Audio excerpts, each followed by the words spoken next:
This is an intro song. Hello and welcome to The Short of It, the online show where you go for the latest and greatest in gaming news of the past week. I'm your host, Perrin Hastings, and I may contain traces of awesome.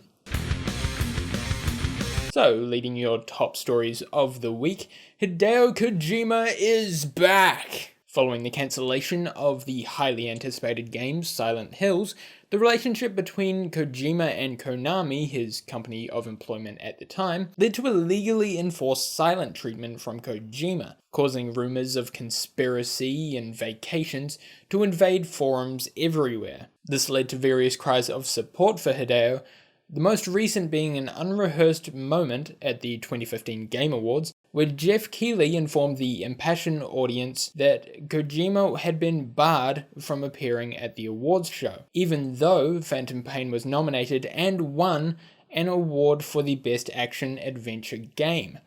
This of course led to a very loud chorus of boos targeted towards Konami. Well, now the silence has been broken, with Kojima sending out a tweet on the 16th stating, "My employment contract with Konami has been terminated as of December 15th, so today marks a new start for me. I'm committed to being involved in creative activities for as long as I live. Look forward to what's coming." So what's next in the Kojima timeline? Well, naturally, it's a new game. Working under the now independent studio Kojima Productions, Hideo has confirmed that a new game is in the works, as well as a partnership with Sony, meaning this game will be a PlayStation exclusive. Other than that, there's not really much info available, seemingly because we're so early in the game making process, so there's not really much of a game to talk about. Though, in an interview with IGN, Kojima did state, "I want to create something that's what people expect, but at the same time we'll have something new that people haven't seen before." He later confirms it will be a complete game. So we can look forward to that, as well as a possible movie in the years ahead. On to our next story. Are you in love with virtual reality? Does the thought of living inside another world excite you?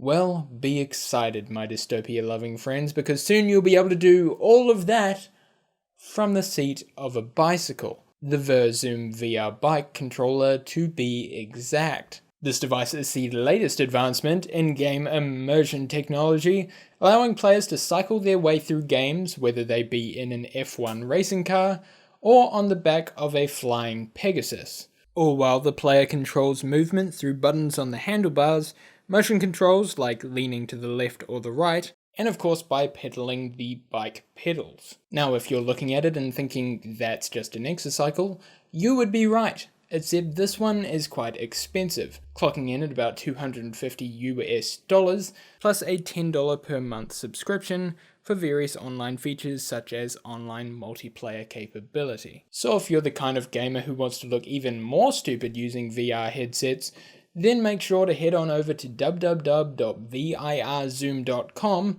and please film yourself using this thing. Now for the final story this week, I wanted to set aside a minute just to rant about something that had really gotten on my nerves this past week. So let's set the timer. WWE 2K16, you have failed my wallet. I ordered you this past Wednesday and 5 matches in, I was done. That console turned off, the controller almost smashed. Why? Because the game is not 2K16, it's WWE Who Gives a Fuck.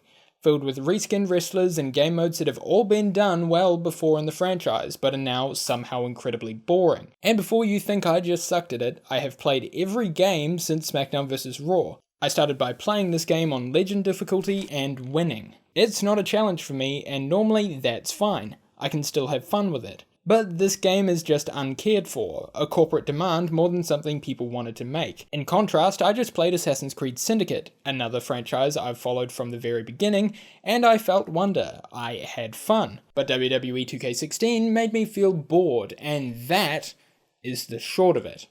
I have been your host, Perrin Hastings, and tune in next week when I fight Jack Frost to become the one true Santa Claus.